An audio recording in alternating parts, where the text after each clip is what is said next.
What is going on, everybody? Welcome to the very first episode of Off the Clock with your hosts, Zay and J.Cole. I am your host, Zay. Hey, man, my name is Jordan. A lot of people call me J.Cole, though, so. Not the rapper, not affiliated with Unfortunately. So, J.Cole, let's get it started. Bama versus Georgia, game of the year. Not gonna lie, best way to end my Saturday night, if I do say so myself. Jalen Milroe just going 27 for 33, 374 passing yards, 4 touchdowns in totals, ladies and gentlemen. 2 passing, 2 rushing, with an 81.8 completion percentage. He did throw an INT in that game, but it didn't matter. Bama moves up to number 1, replacing Texas. Alabama is currently sitting at 4-0. J. Cole, your takes on the game? Hey, man. Jalen Milroe, I think he's the Heisman winner already, man. That was a good performance. They couldn't stop him, passing and rushing. So, hey, man, I just can't wait to see more. Carson Beck, when we look over at the Georgia Bulldogs, Carson Beck throwing 27 for 50.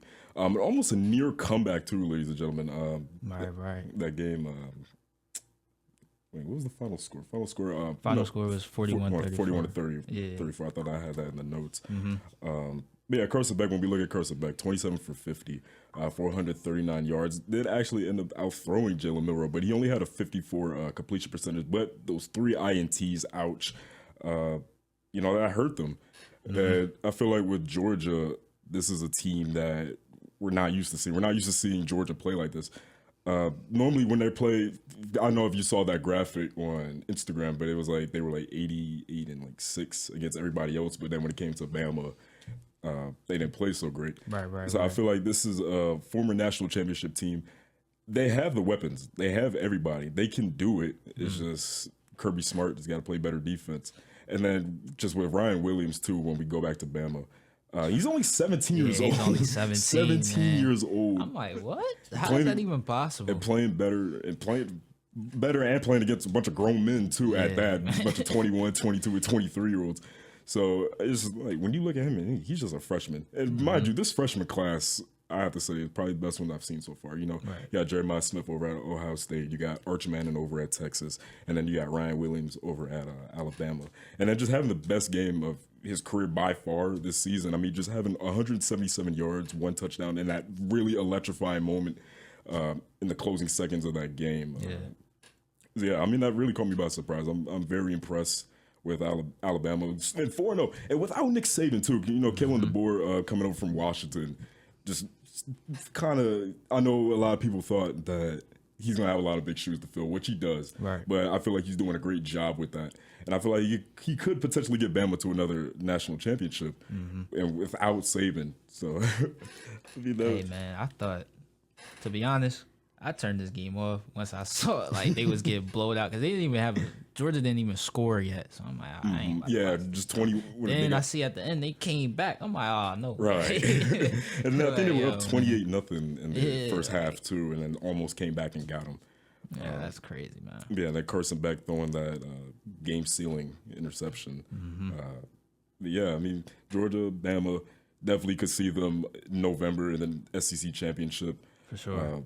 I don't think anybody else is really contenders, down in the SEC. I think maybe OU, LSU might have their number just a little bit, potentially even Florida. That's how it is for Bama and Georgia. And then speaking of Texas, speaking of Arch Manning, as we switch over, we're going to talk about Texas, Mississippi State. I feel like they struggled a little bit in that first half. Don't you think?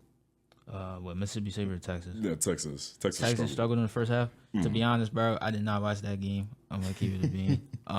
So I couldn't tell you, but that's my thoughts on that one. I watched a little bit of it. Arch Manning did go 26 for 31, had 324 yards, 2 touchdowns. But they really did struggle, but then they turned it around in that second half.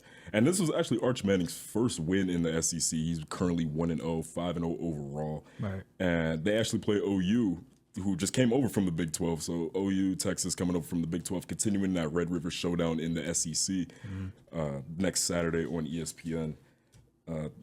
Arch Manning. Arch Manning's been playing great. I like what he's been doing so far. Steve Sarkisian has that offense set for Arch Manning. And then a lot of people are still wondering when Quinn Ewers will eventually come back. But I feel like who would I go with in this situation? I feel like I would rather go with the freshman. I mean, you got a young guy. That's an interesting take right there, I know. And a lot of people are like, "Oh, what you're only going with Arch Manning because look at his last name." But then again, if you just look at how he's played great against, But then again, they did play Michigan, but Arch Manning didn't really see much action during that game. Yeah, I mean, Arch Manning, he's a great guy. Hey, man. You know what I'm saying? What's understood don't need to be said, man. So as we switch over to the NFL side, I know NFL yesterday. What about those Eagles, J. Cole? Oh, my gosh, man. Hey, man. I mean, we just couldn't get the ball rolling, man. Tampa got off to a fast start. Baker Mayfield was looking like prime Brady. I don't know what was going on. But, ironically, Brady was up in the booth for that game too. And he was there at the game, so I'm like, oh. I mean, Jalen Hurts and company struggled badly yesterday, and it's like, for me, I'm like, okay, this is a contender team. This is a team that's used to being in the playoffs. This is a team that's used to going undefeated. And then once you take away A.J. Brown, you take away Devontae Smith, it's like, now you got to rely on Saquon Barkley. You had to rely on Dallas Goedert. Yeah. And then, like, no Smitty, no A.J. yesterday. 10 carries for Barkley, 84 yards, no touchdowns. I was praying to God he would have gotten a touchdown. That would have gotten on my parlay, too. And then Dallas Goedert having 7 receptions for 62 yards. And then we talked about this before we started recording. We talked about the struggles that Philadelphia has faced. Do you think Nick Sirianni is the one to blame for this? Hey, man, that I'm glad that you brought that up. And I would say yes. I would definitely say yes, man.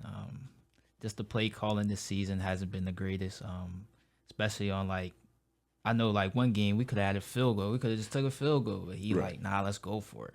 I'm like, all right, like, what are we going for? Then we end up losing. I think it was the Falcons game. We ended up losing that game, man. So I'm like, hey, man, I do think I don't want to put, like, all the blame on them because we do have injuries. I know Lane Johnson concussion, Smitty concussion, AJ, like you said. Hamstring. But at the end of the day, I feel like it does fall on Sirianni at the end of the day. So, I mean. And then Jalen Hurts is going 18 for 30, 158 yards, 60 completion percentage in that 33-16 loss to Tampa Bay. And then also, when we talked about New Orleans, too, they did struggle that game as well. And then once you took away Smitty, it was like, that was kind of like all she wrote. But luckily they were still able to escape from New Orleans and get the win 15-12. But and then Jalen Hurts still ended up throwing like over for 311 yards he had. But then again, he did have Devontae Smith at the beginning of the game too. But then it's like, how does he play without his WR1 and his WR2? Luckily, he still has his running back. You gotta give it to Saquon. I don't feel like we utilize Saquon enough. We gotta give it to him more. But I feel like that first half, he didn't even touch the ball. I'm like, whoa. He did touch the ball, but it was like you're just getting stopped in every play. Right. And I kept looking back at the stats too, and I remember seeing he only had like 2 rushes for 3 yards. So I was like, but then again, he did end up turning it around. So I'm like, okay, that's quite impressive, especially against that Buccaneers D line, with Vita Vea, everybody there. So, hey man, I'm just the Eagles always been like a running team. So to see us passing the ball more, and I think we need to go back to our roots and just run the ball. So that brotherly shove. I know NFL was trying to ban it. I'm like, how do you ban a quarterback sneak? As we switch over, another team in Philly. Or not Philly, Philadelphia. What am I Pennsylvania. Yeah, Pennsylvania. I know my geography is all off, ladies and gentlemen. Steelers losing yesterday, heartbreaker to Indianapolis Colts yesterday, 24-27. Steelers almost had the near comeback. And watching that game, I'm like, for me, I'm thinking that if I'm Mike Tomlin, I'm disappointed in my team's performance yesterday. Then again, with Justin Fields too, I mean, he went 22 for 34 and had 312 yards and a touchdown. Like, do you keep Justin Fields in, or do you eventually go to Russell Wilson? Hey man, I like Justin Fields so far, man. He's been playing pretty good. But when you do have a veteran like Russell Wilson, it's kind of hard. That's a hard call. What do you think about that one? I feel like so first of all, with Justin Fields, the big like he's had a big step up from Right. his first couple of years in the league. And I'm not gonna lie, like Mike, this is the same Justin Fields. I'm like, this is the same guy that was in Chicago a couple of years ago and then not playing great, but now he goes over to the Steelers now with brings a whole new head coach because he had Matt Eberflus. He had Matt Eberflus as his head coach, right? And then now he's switched over to Mike Tomlin. So I was like, now this guy could be a contender. Potentially, I feel like he could take the Steelers to the playoffs, like a divisional round. Not necessarily AFC Championship. I can't really see that for Pittsburgh.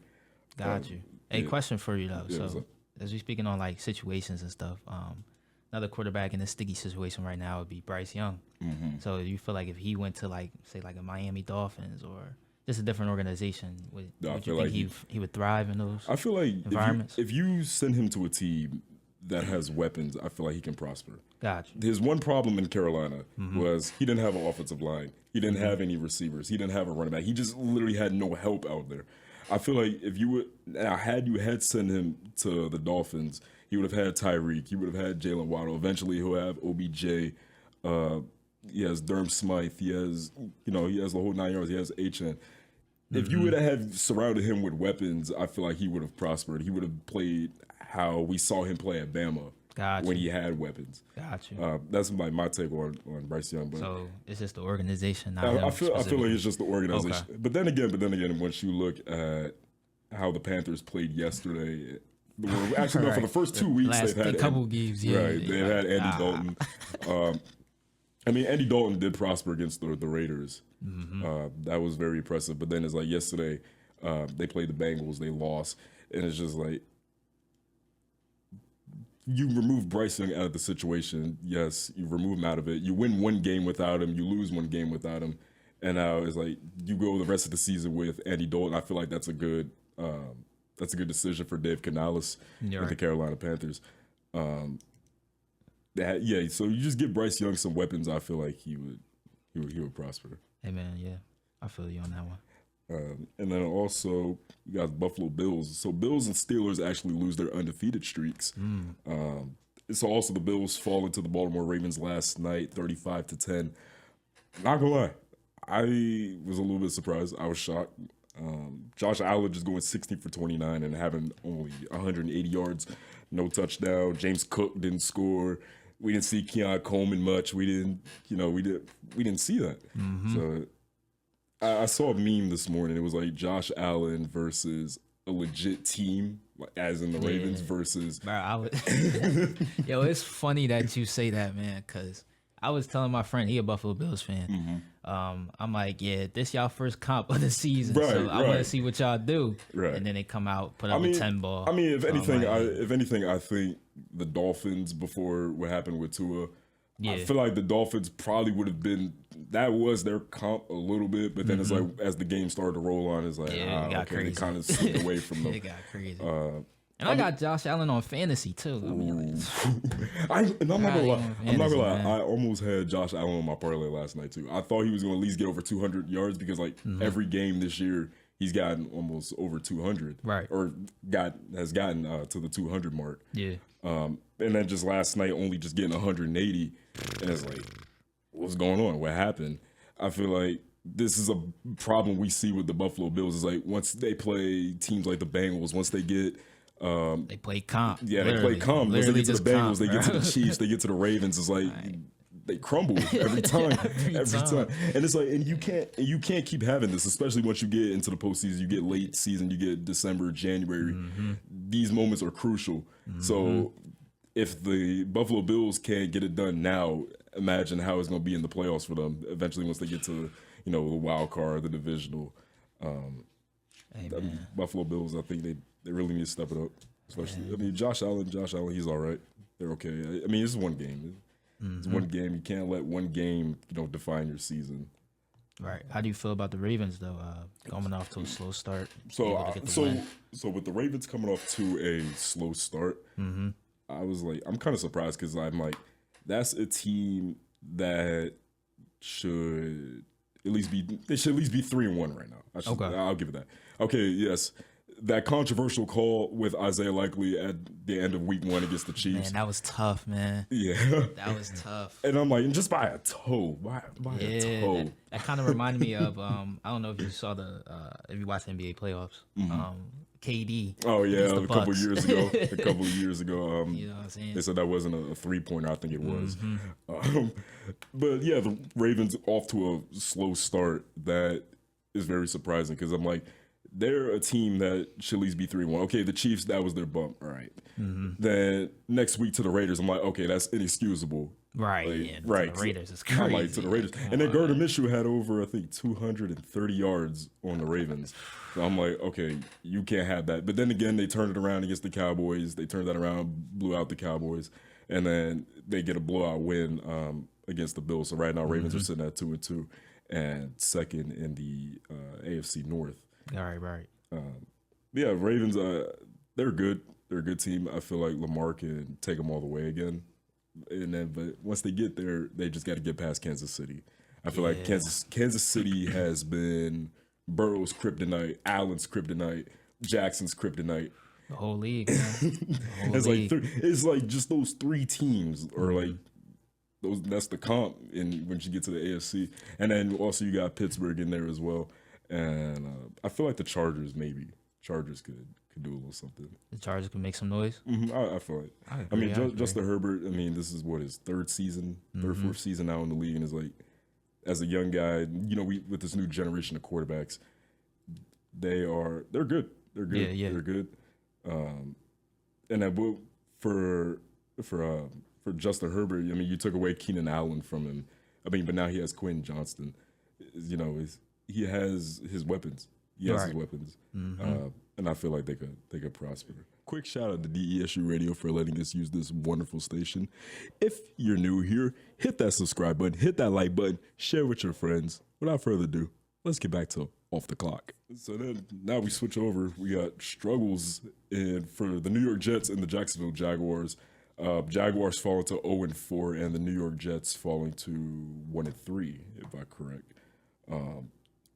Yeah, Jets lost yesterday. I know, to the Denver Broncos, 10-9. 10-9, ladies and gentlemen. You heard that correct. Hey, I mean, so I actually had Aaron Rodgers on that parlay too, getting over at least 239 yards, because when they play inferior teams, right? When you look at Aaron Rodgers versus New England, 2 weeks ago, the man put up almost 280 yards. Right. So 280 yards. So I'm thinking, like, okay, if you put up 280 yards against New England, you're sure to be able to do that against Denver, right?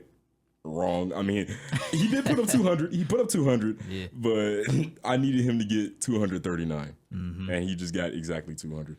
I mean, but even still, so with Robert Saleh and the New York Jets, right? Yeah. The struggles continue, right? Because they lost to San Francisco week 1. You lose that. And then they beat the Titans week 2. Week 3, you beat New England, and now week 4 you beat.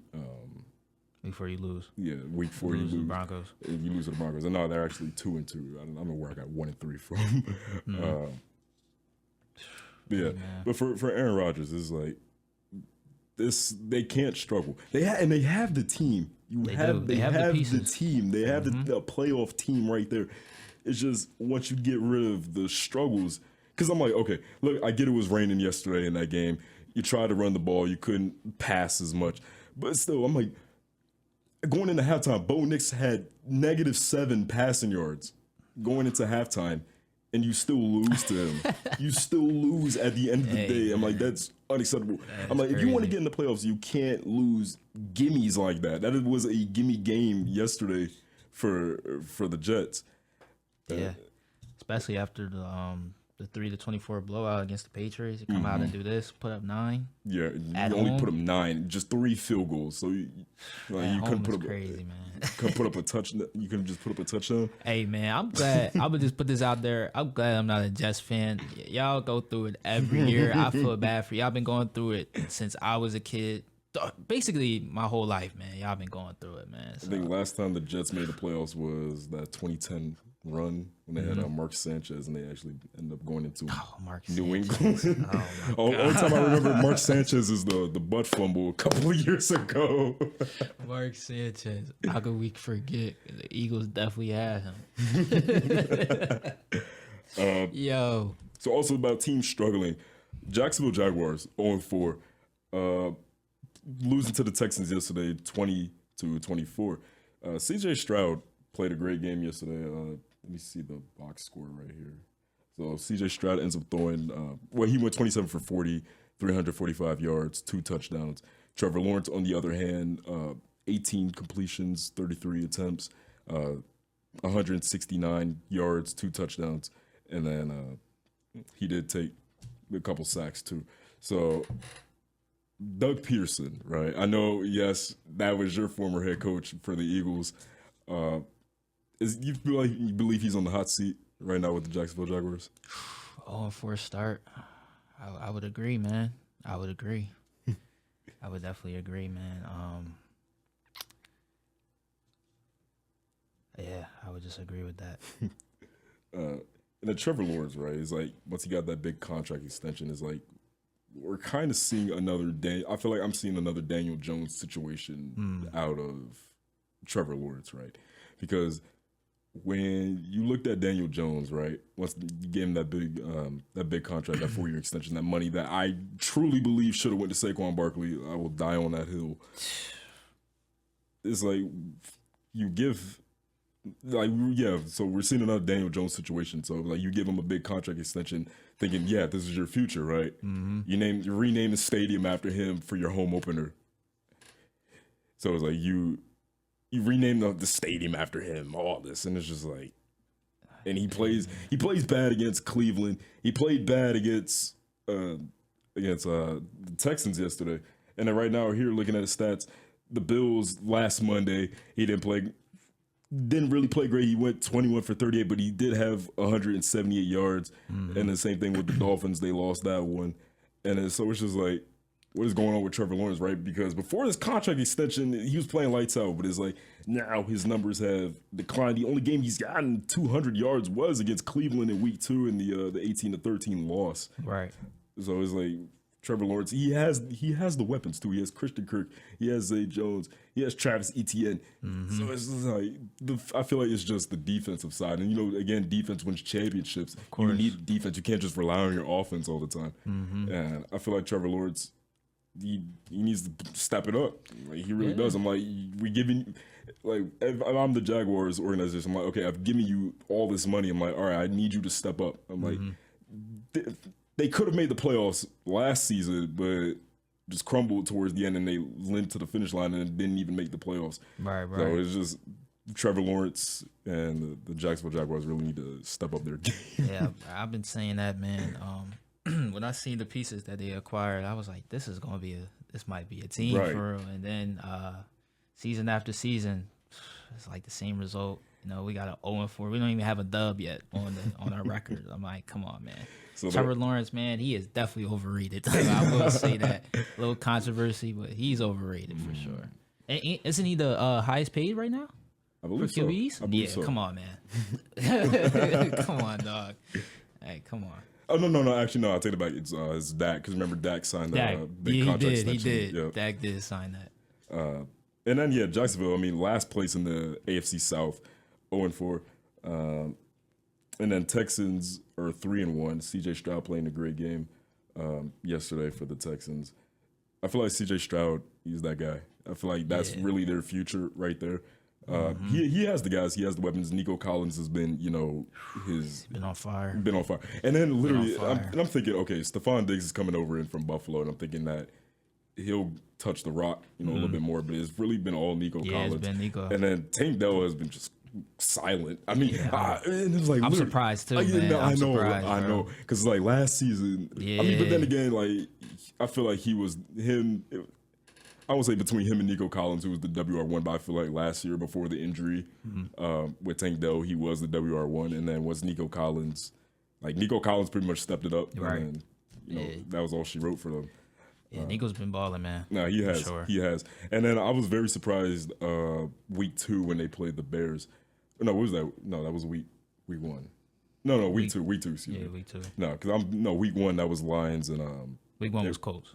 No, week 1 was Lions and Rams on Sunday night. Oh yeah. You're right. But I had Stephon Diggs getting at least over 50 yards. I think he finished that game with like 26. And then Nico Collins. Your ticket is all types. No, because I'm like, when you're thinking, like, when you're placing bets, I'm like, okay, now that I'm just now getting into sports betting, I'm like, okay, I got to look for consistency. Yeah. So yesterday I had Saquon getting a touchdown, but then it was like, they were at the 1 yard line. They were at the one. I'm praying. I'm like, please just. I remember seeing that. He couldn't get in. Get in. But then he ended up throwing Paris Campbell for the touchdown. But I was like, now I'm like, I just gotta look for consistency. Yeah, for sure. Bro, that Ben stuff, man. It's all off of luck. It's never guaranteed. That'll be a scam. All right, so now that we talked about struggles, Commanders, a team that used to struggle, my favorite team, we struggled badly, but now we improved to 3-1. J. Cole, do you think we're pretenders or contenders? Hey, man, y'all in my division, man. So I mean, you want me to be for real, or you want me to be, you know what I'm saying? But Washington though, dang, y'all won 42-14. Hey, man, it's a new. I will say this though. I will give y'all props. I will say it's a new era in Washington. Definitely looking forward to our matchup this year. You know what I'm saying? Even last year, the matchup of Washington and Eagles was crazy. Definitely came down to the wire. But yeah, I would say right now, y'all are on a hot streak. And if y'all keep this up, man. I agree. Who knows? So before we wrap this up, preview picks, Monday Night Football, Dolphins, Titans, 7:15 on ESPN, followed up by the Detroit Lions and Seattle Seahawks at 8 o'clock on ABC. Picks, who do you got? Titans, Dolphins? I'm gonna go with the Titans today. Ooh. I'm gonna go with the Titans, man. Ooh, Titans. I'm gonna go with the Titans, man. Ooh. Yeah, I'm not gonna lie. I'm going with the Dolphins. I mean, Okay. Tyler Huntley he's shown to be reliable, especially when you looked at him when he played with the Ravens. Whenever Lamar was out, he always filled in greatly. So I feel like he'll fill in greatly for Tua. Mm-hmm. And then you go to Lions, Seahawks. I feel like Lions could potentially get the W. I know this is a good one right here. And a lot of people think that this is the new rivalry now. I believe so. But I think they said Seahawks have won the last 5 meetings against Detroit. Wow. But I feel like Detroit, they had Jared Goff. They have the weapons. Mm. But then Geno Smith, is he in the MVP? Yes, no, maybe so. He's improved. It's too early. It's like he's way too early. But every season he's improving, especially when you looked at him from the New York Jets. When I seen him from the Jets as a kid, I would have never thought that Geno Smith would turn into the type of player he's turned to now as a QB1 for the Seattle Seahawks. Yeah, he's definitely balling. So I like Seattle, man. I'm gonna go Seattle with that one. Wait, you going Lions? Yeah, I'm going Lions. You going Lions? Okay. Yeah. I gotta place my bet for later. You just reminded me. Yeah, man. All right, ladies and gentlemen, but that is the end of the show. Hopefully you guys enjoyed. We'll be back next week talking NFL. This is your boy Zay. Hey, man, J. Cole signing out. And this was Off the Clock. We'll see y'all next Monday. See y'all.